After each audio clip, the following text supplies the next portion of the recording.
हाँ चलिए स्टार्ट करें ना। चलिए देखिएगा, लिखा हुआ दिख रहा है ना सभी को?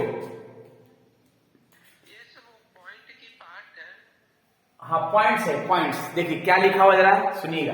क्या लिखा है? Equation of train passing through two given points. यानी देखिए इसमें क्या है कि इसके पहले में मैंने बताया था कि जब एक पॉइंट पास करेगा और एक पैरेलल होगा तब वेक्टर इक्वेशन और कार्टेशियन इक्वेशन। और अब जो थ्योरी देने वाले हैं कि जब एक पॉइंट नहीं दो पॉइंट पास करेगा तब वेक्टर और कार्टेशियन क्या होगा उसका इक्वेशन जरा बताना है। तो देखिएगा पहले हम इसका फिगर बनाते हैं 2 पॉइंट पास करने वाला के लिए। ठीक है, देखिए clear. X axis, Y axis और जेड एक्सिस।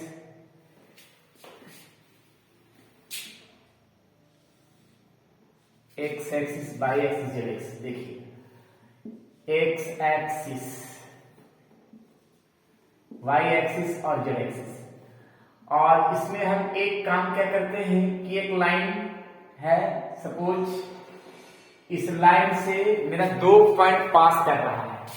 पहला पॉइंट पास किया जिसका नाम देते हैं ए वेक्टर, और दूसरा पॉइंट पास किया जिसका नाम देते हैं बी वेक्टर। और एक इक्वेशन तैयार करने वाला एक नया नाम उस इक्वेशन लाइन के लिए हम आर वेक्टर, जिसका हम पी पॉइंट देते हैं। क्लियर। सबसे पहले तो 2 पॉइंट पास कर रहा है ए और ये बी, और आर वेक्टर जो इक्वेशन तैयार करने के लिए एक लाइन माना गया है। ठीक है, तो जब 2 पॉइंट पास करे तब वेक्टर इक्वेशन का क्या होगा फॉर्मूला, इसके बारे में देखिए। ठीक है, देखिएगा 2 पॉइंट पास करेगा तब वेक्टर इक्वेशन के लिए the vector equation of line, the vector equation of the vector equation. देखिएगा इसमें क्या है कि जब एक इसमें 2 पॉइंट पास करेगा, लिखा है the vector equation of line which passes through 2 points whose position vector are A vector and B vector.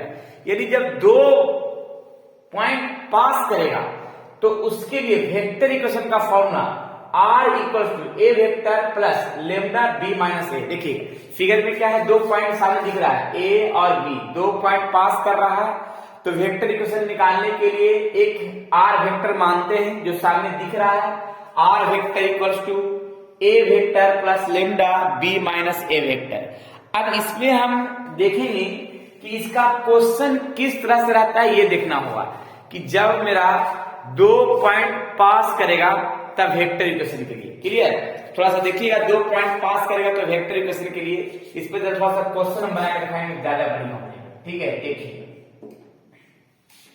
एक क्वेश्चन देखिए, सुनिएगा क्वेश्चन जो सामने दिख रहा है कि find the vector equation of line that passing through the point इतना इतना। यानी देखिए 2 पॉइंट दिया हुआ है, क्या क्या दिया हुआ है, हाँ 3, -2, 5 एंड 3, -2, 6। ये दोनों पॉइंट को हम वेक्टर फॉर्म में नाम लिखते हैं। Let a vector equal to ये हो गया 3i -2j -5k, और दूसरा वेक्टर क्या बी वेक्टर जो हो जाएगा 3i -2j +6k। अब यहाँ पे बी वेक्टर माइनस ए वेक्टर, अब बी माइनस ए को घटाते हैं। देखिए 3 - i 3 क्या हुआ 0i, और यहाँ पे होगा 0j और ये होगा 11k। क्लियर। और वेक्टर इक्वेशन जब 2 पॉइंट पास करेगा तो उसके लिए सामने फॉर्मूला लिखा हुआ है the vector equation, the vector equation R vector equals to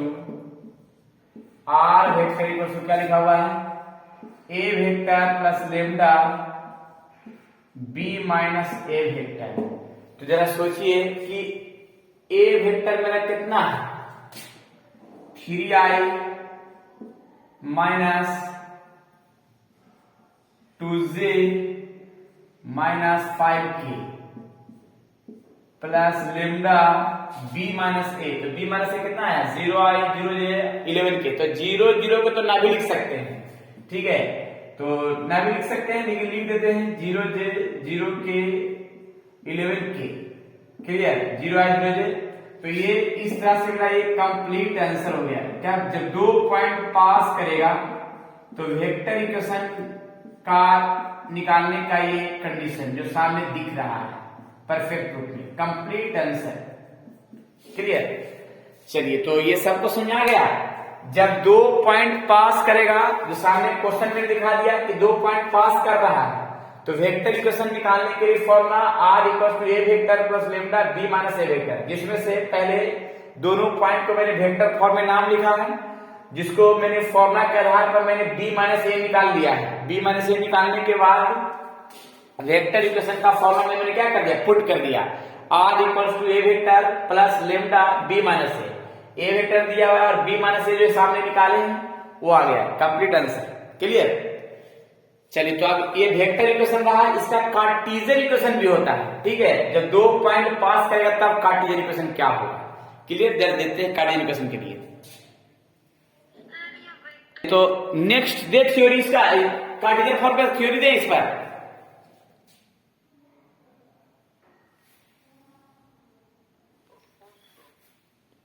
चलिए नेक्स्ट देखिए, इसको हम जरा समझाते हैं कार्टेशियन फॉर्म का। कार्टेशियन फॉर्म में भी 2 पॉइंट पास कर रहा है, टोटल उसी वेक्टर फॉर्म का भी एक कंडीशन है, ठीक है। सिर्फ एक कार्टेशियन फॉर्म का कंडीशन लिखा हुआ है क्या कि the Cartesian equation of line that passes through 2 points x1 y1 z1 and x2 y2 z2 is ax minus x1 upon x2 minus x1 equals to y minus y1 upon y2 minus y1 equals to z minus z1 upon z2 minus z1।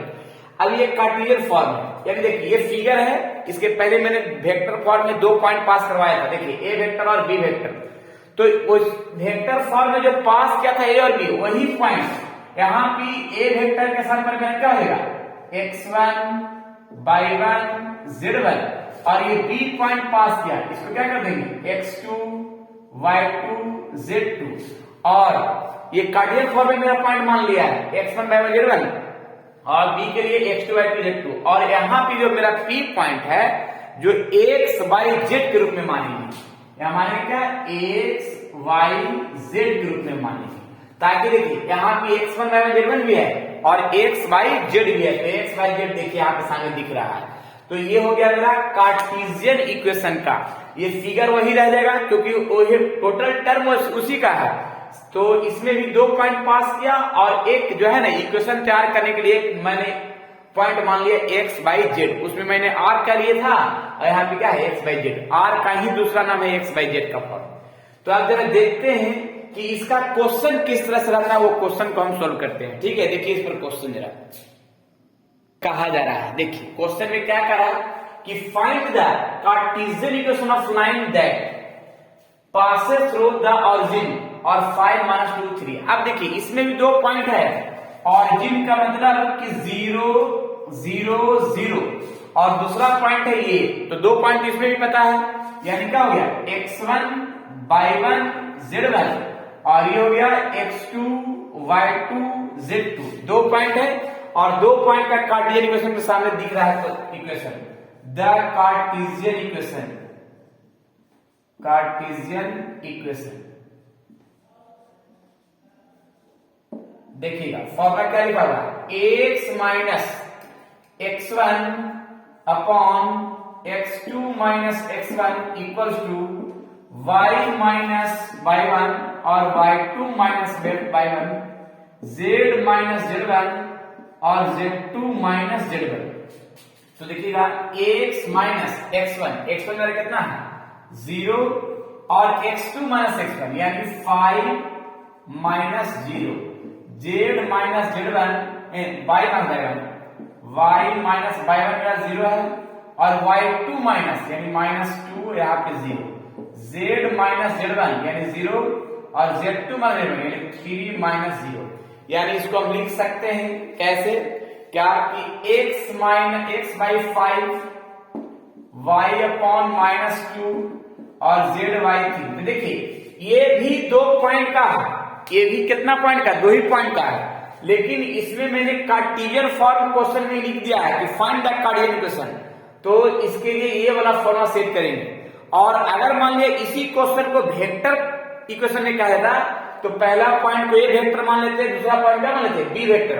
और formula vector का क्या था, R vector equals to A vector plus lambda B minus A. तो फिर मेरा vector equation निकल जाता, लेकिन कार्टेशियन इक्वेशन है इसलिए मैंने इस तरह का बनाया है। ये हो गया देखिए x बाई जेड के रूप में आंसर हो गया, और इसके पहले था आई जे के रूप में आंसर हो गया। क्लियर हो गए? सभी विद्यार्थी बोलेंगे सही समझ में आ रहा है? चलिए तो नेक्स्ट थ्योरी दें, इतना क्लियर हो गया सभी? चलिए नेक्स्ट थ्योरी आते हैं। यहां पे क्या है, एंगल बिटवीन टू लाइन्स। अब दो लाइन के बीच का एंगल निकालने के लिए कहानी क्या बनेगा, देखिए।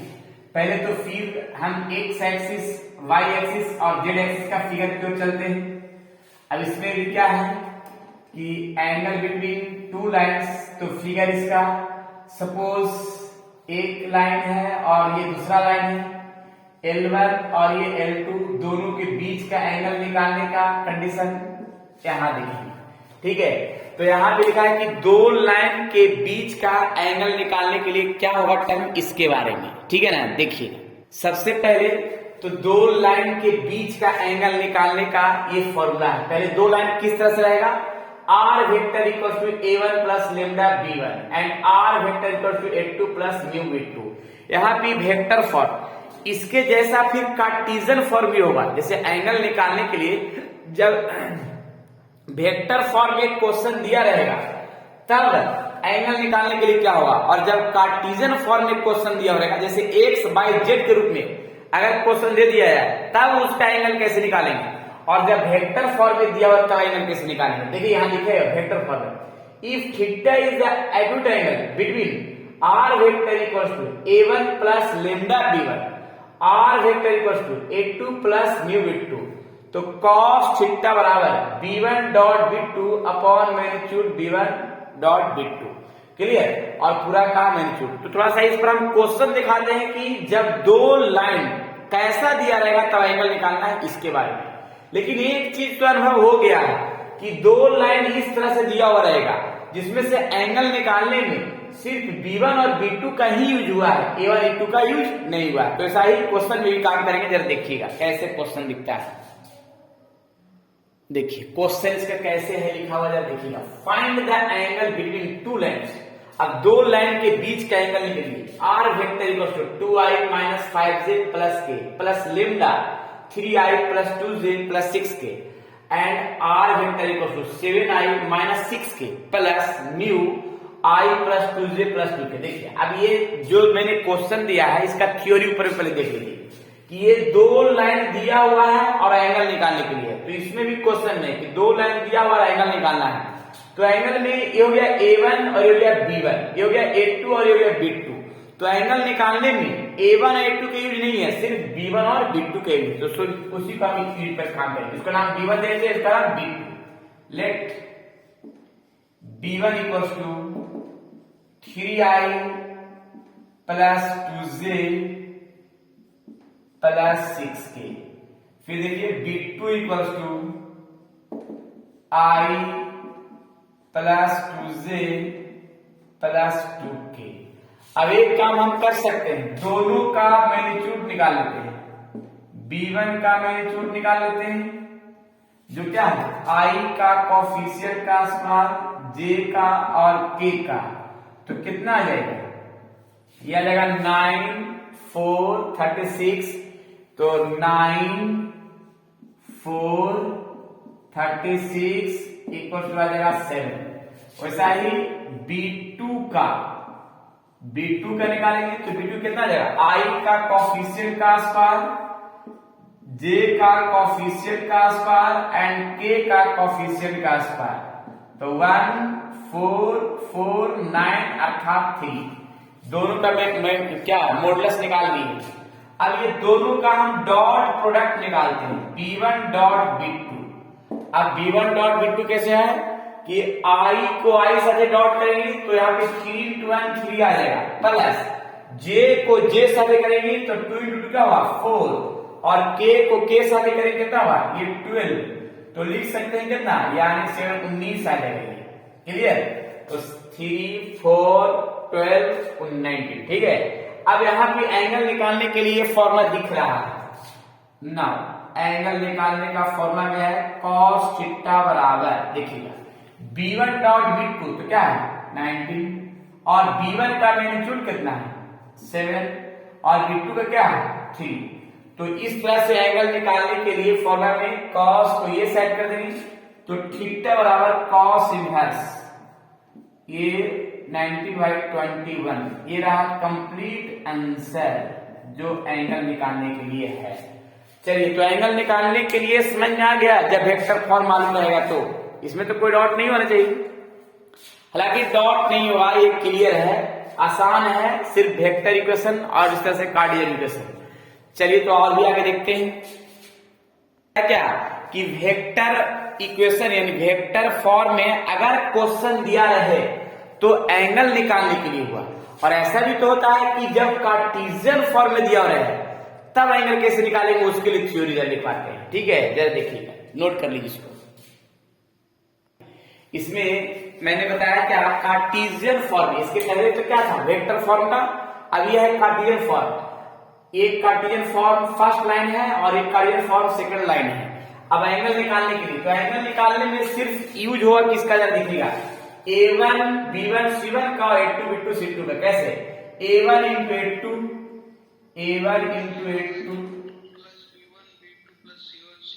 वेरी गुड, हाँ ऐसा है c1 c2 divide root a1 का स्क्वायर b1 का स्क्वायर c1 का स्क्वायर, इसी प्रकार से a2 का स्क्वायर b2 का स्क्वायर c2 का स्क्वायर।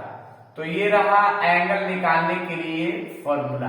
ठीक है, जब दो कार्टेशियन फॉर्म का टर्म दिया हुआ है तब, यानी एंगल निकालने में जैसे वेक्टर फॉर्म में b1 और b2 का यूज हुआ था, तो कार्टेशियन फॉर्म में देखिएगा निचले जितना भी टर्म है दोनों इक्वेशन का उसी का यूज हुआ है। a1 into a2 b1 into b2 c1 into c2 सामने लिखा हुआ है, a1 b1 c1 का स्क्वायर रूट कर दिया, a2 b2 c2 का स्क्वायर रूट कर दिया। यही है एंगल निकालने का फॉर्मूला। इस पर जरा हम क्वेश्चन दिखाते हैं तो ज्यादा बढ़िया होगा। देखिए क्वेश्चन पूरा टर्म देखिए, एंगल निकालने के लिए यहाँ find the angle between two lines. अब दो लाइन, एक यहां से आता और एक यहां से आता, तो एंगल निकालने में एक चीज ध्यान रखना है कि एंगल निकालने में सिर्फ दिख रहा है क्या कि दो कार्डियल फॉर्म है, तो a1 b1 c1 a2 b2 c2, इसमें हम पुट कर देंगे। देखिएगा एंगल निकालने के लिए, तो cos थीटा बराबर a1 a2 b1 b2 c1 c2, देखिएगा 2 into -1 plus 5 into 8 plus -3 into 4, फिर देखिएगा डिवाइड क्या करेंगे a1 का स्क्वायर b1 का स्क्वायर c1 का स्क्वायर रूट, फिर देखिएगा a1 का a2 का स्क्वायर b2 का स्क्वायर c2 का स्क्वायर रूट। क्लियर, तो ये एंगल निकालने के लिए फॉर्मूला का मैंने सेट कर दिया है। ये फॉर्मूला पर पूरा समझ में आया। देखिएगा मैंने दो कार्टेशियन फॉर्म दिया, तो एंगल निकालने का जो फॉर्मूला लिखे ये समझ में आ गया या कोई डाउट है?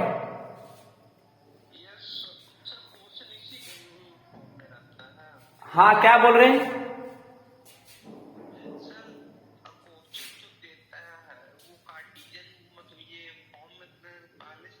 हाँ, क्वेश्चन तुम्हारे बुक में होगा, देखिएगा ना, एनसीईआरटी का बुक अगर निकालिएगा तो उसमें होगा इस स्ट्रेट लाइन का जो है क्वेश्चन, देखिएगा ना, मिलाते जाइएगा थ्योरी और क्वेश्चन जो भी है देखते जाना है, और क्या क्या कह रहा है और कैसा कैसा क्वेश्चन रहेगा सब रहता है क्वेश्चन में, टोटल फ्रेश लिखा रहेगा। ठीक है, और एंगल निकालना है तब तो हम कंपेयर करके बता रहे हैं क्लियर रूप से। cos थीटा बराबर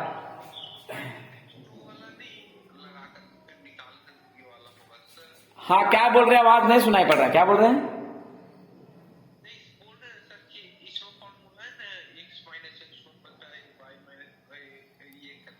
हाँ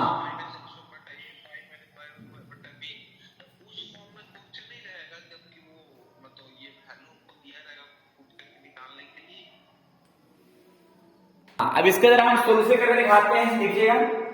तो इसका आएगा -2 प्लस 40 माइनस 12, और इसमें आ जाएगा कितना 2 का स्क्वायर 5 का स्क्वायर माइनस 3 का स्क्वायर, तो ये आ जाएगा 425 और ये 29 और प्लस 9 38, और फिर इसमें आ जाएगा 64 65 प्लस 16, तो आ जाएगा कितना आएगा 65 और तो 1 7 8 81, यानी आ जाएगा 81। हालांकि इसको भी 36 आना चाहिए, ठीक है, देखते हैं। तो यह आएगा 9 और 25 34 सही है नहीं? चलिए तो अब जरा आगे इसका देखते हैं, सोल्यूशन और भी करते हैं। cos थीटा बराबर ये आएगा सब्ट्रैक्ट होकर के 26 और ये 9 38, इतना ही आता है ना, जिसको लिख सकते हैं थीटा बराबर cos इनवर्स 26 बाई 9 38 रूट में। ये रहा एंगल निकालने के लिए फॉर्मूला जो सामने दिख गया। तो समझ में आया कि वेक्टर और कार्टेशियन का टर्म क्या होता है, वो क्लियर हो ही गया होगा कुछ। चलिए तो थोड़ा सा ये तो समझ में आ गया कि जब वेक्टर फॉर्म का रहेगा तब एंगल निकालने के लिए, और जब कार्टेशियन फॉर्म में रहेगा तब एंगल निकालने के लिए। अब थोड़ा सा हम एक नोटेड पॉइंट बताते हैं, जिसमें मेरा दो कार्टेशियन फॉर्म दिया रहा है तब उसका पैरेलल और परपेंडिकुलर के लिए कुछ टर्म है, ठीक है, जरा लिखिएगा। ध्यान रखना है नोटेड पॉइंट में कि जब दो कार्टेशियन लाइन दिया हुआ है, यानी दो लाइन दिया हुआ है कार्टेशियन फॉर्म में, x minus x1 by a1, y minus y1 by b1, z minus z1 by c1 and x minus x2y a2, y minus y2y b2, z minus z2y c2। Then first में perpendicular,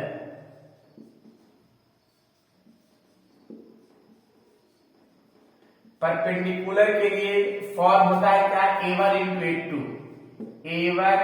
a2 plus b1 into b2 plus c1 into c2 equal to 0। यहाँ पे perpendicular का form हम right angle भी लिख सकते हैं, right angle के फॉर्म से यहाँ पे लिख सकते हैं राइट एंगल भी, राइट एंगल का टर्म, क्योंकि परपेंडिकुलर के लिए राइट एंगल का टर्म सेट कर सकते हैं। देखिएगा ये तो आप परपेंडिकुलर के लिए a1 into a2 b1 into b2 c2 equal to 0 right angle. और सेकंड में होता है पैरेलल। देखिए पैरेलल के लिए क्या होगा ना कि a1y a2 equals to b1y b2 equals to c1y c2। ये हो गया पैरेलल के लिए, ये हो गया परपेंडिकुलर के लिए, ये हो गया पैरेलल के लिए। अब जरा देखते हैं क्वेश्चन इस पर कि क्वेश्चन किस तरह से रहेगा तो ज्यादा बढ़िया होगा। देखिए क्वेश्चन लिखते हैं, पहले क्वेश्चन समझाते हैं, जरा अच्छे से देखिएगा। So that the lines x minus 5/7 equals to y plus 2y minus 5 equals to z/1 and x/1 y/2 z/3 are perpendicular to each other. यानी देखिए ये दो लाइन दिया हुआ है, दोनों लाइन लाइएगा x माइनस x1 y1, यानी x पहले होना चाहिए, देखिए बाकी इधर x1 y1, फिर y minus y1 by z minus, वैसा ही किया है x माइनस x2 y2, तो ऐसा ही नीचे का फॉर्म है। यहाँ पे माइनस नहीं है तो माइनस 0 होगा, इसमें माइनस 0 होगा, माइनस 0 होगा, क्लियर। अब इस फॉर्म में है तो हमको परपेंडिकुलर या तो पैरेलल, जो पूछ रहा है क्वेश्चन वही काम करना है। तो यहाँ पे क्या है क्वेश्चन में कि परपेंडिकुलर है एक दूसरे पर, तो देखते हैं परपेंडिकुलर के लिए सोल्यूशन जरा देखिएगा। परपेंडिकुलर के लिए सॉल्यूशन का टर्म क्या है, ये तो हो गया a1 b1 c1 और a2 b2 c2, तो a1 इंटू a2 यानी 7 into 1 plus b1 into b2 minus 5 into 2 plus 1 into 3। देखिएगा a1 इंटू a2, क्योंकि देखिए यहाँ पे दो कार्डियल लाइन है, तो इसमें मेरी थ्योरी में क्या क्या है, a1 इंटू a2 जो सामने दिख रहा है, b1 into b2 c1 into c2 equal to 0 आ गया, तो राइट एंगल है या तो परपेंडिकुलर है, तो सही है। a1 into a2 b1 into b2 c1 into c2 जो सामने दिख रहा है। अब यहाँ पे देखिए कितना सोल्यूशन आता है, -10 प्लस 3।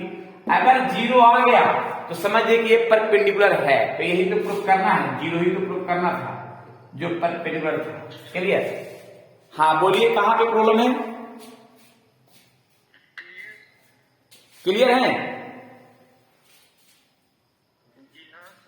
चलिए एक क्वेश्चन और हम बता के दिखाते हैं इस पर कैसे क्या होगा है। और ये क्वेश्चन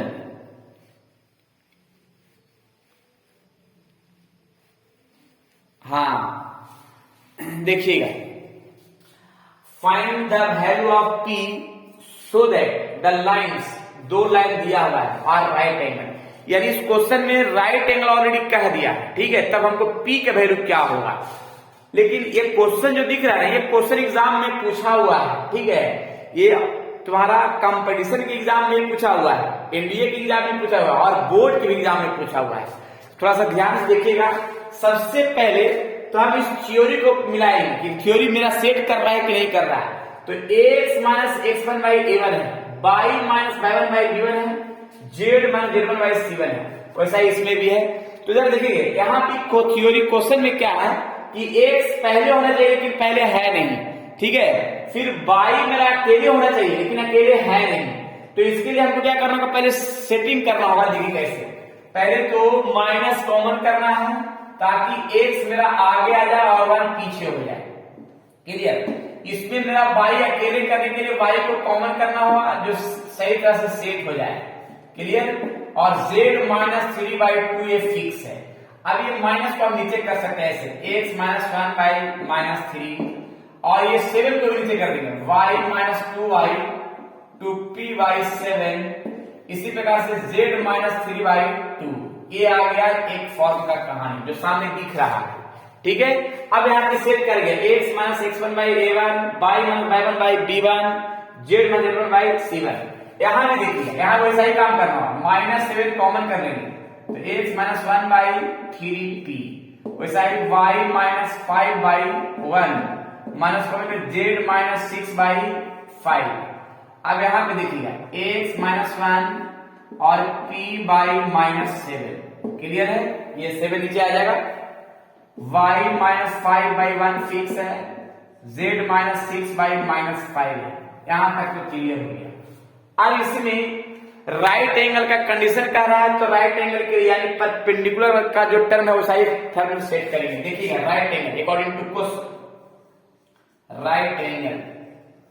अब यहाँ पे ऑलरेडी क्वेश्चन में कह दिया गया है कि ये राइट एंगल है, यानी ये परपेंडिकुलर है, यानी a1 into a2 b1 into b2 c1 into c2 equal to 0 है। देखिएगा यहाँ पे क्या है, -3 इंटू a2, a2 मेरा ये हो गया a1 b1 c1, a2 b2 c2। तो देखिएगा यहाँ पे क्या है, -3p बाई 7, फिर b1 मेरा कितना है 2p बाई 7 और b2 कितना है 1, c1 मेरा है 2 और c2 है -5 इक्वल टू क्या हो गया 0। यानी सिर्फ जो नीचे का फॉर्म दिख रहा है ना a1 b1 c1 a2 b2 c2 उसी का सिर्फ यूज हुआ है। क्लियर?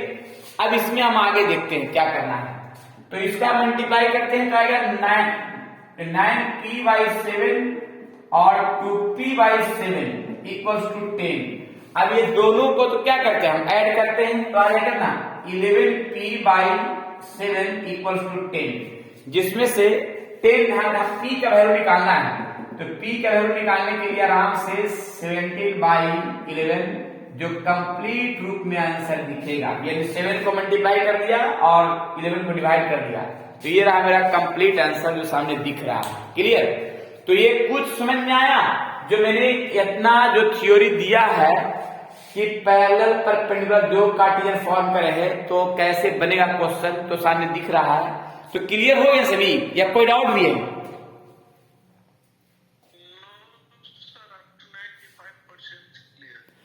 चलिए तो अब जो है ना, अब क्वेश्चन कुछ बनाइएगा इस पर भी। अब इसके बाद जो है ना, इसका और भी थ्योरी हम नेक्स्ट क्लास में देंगे ताकि और क्वेश्चन बनेगा। लेकिन इस पर जितना भी क्वेश्चन बनने लायक होगा वो क्वेश्चन बनाना है, और जो नहीं बनेगा फिर पूछिएगा नेक्स्ट क्लास में, ठीक है। और इसको अच्छा से बनाना है। आज तो मैंने बताया क्या कि जब 2 पॉइंट पास करेगा तब वेक्टर और कार्टेशियन का क्या होगा, और जब 2 लाइन के बीच का एंगल निकालना होगा तब वेक्टर फॉर्म में रहेगा, तब एंगल कैसे निकलेगा, और कार्टेशियन फॉर्म में रहेगा तब एंगल कैसे निकलेगा। और देख रहे हैं कि 2 कार्टेशियन फॉर्म का लाइन दिया रहेगा तब पैरेलल और परपेंडिकुलर के लिए क्वेश्चन मैंने क्लियर किया, ठीक है। चलिए तो इतना तक तो समझ में आ गया, यहां तक कोई दिक्कत नहीं है। चलिए तो आज इतना ही, और बाकी विशेष अगले क्लास में नए थ्योरी के साथ फिर मिलेंगे। जब तक के लिए आप लोग खुश रहें, स्वस्थ रहें और मस्त रहें, पढ़ते रहें 3 डायमेंशन का बेहतरीन थ्योरी और बेहतरीन क्वेश्चन के साथ। Bye, next class.